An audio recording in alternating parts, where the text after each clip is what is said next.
Welcome back, YouTubers. Thank you for joining me. Today I'm working on a 1999 to 2000 Toyota Camry. This is the 4-cylinder, 2.2 liter.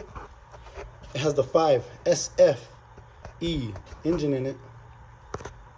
Customer brought it to me. They had a concern about the engine. Check engine light. I scanned it. Cylinder 1 misfire. Customer also stated that he bought new spark plugs, 4 new spark plugs, new spark plug wires, 4 brand new spark plug wires. Changed them out himself. Couldn't fix the problem.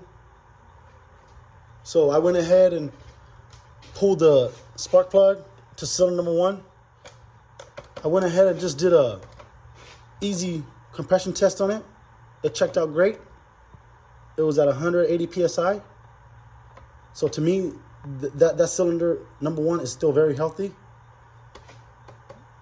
I use this compression tester kit.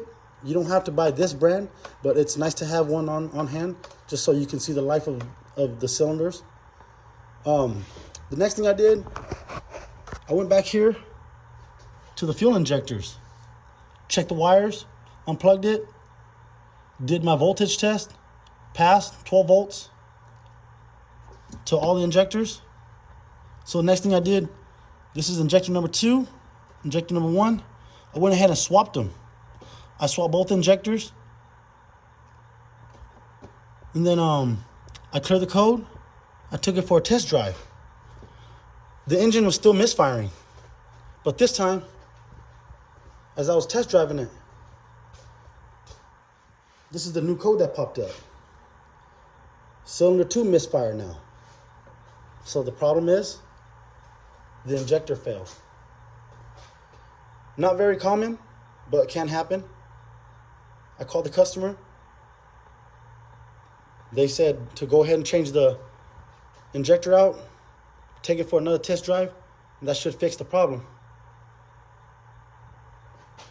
In order to change the injectors back here, there's going to be 2 of these 12 millimeter bolts that holds the fuel rail onto the cylinder head. One right here and one back there. That one right there. Once you unbolt those 2 12 millimeters, the whole rail should slide out between the manifold right here. I didn't slide out. I just pushed it to the side, and then I just pulled the injector. The injectors should come out, no problem. You tighten up those 2 bolts. Once you have your new injectors installed with new seals, I recommend using new seals, or else it will leak, or it won't hold pressure. And then, other than that, start your engine. Thank you. Happy wrenching. Be safe. Like, comment, subscribe.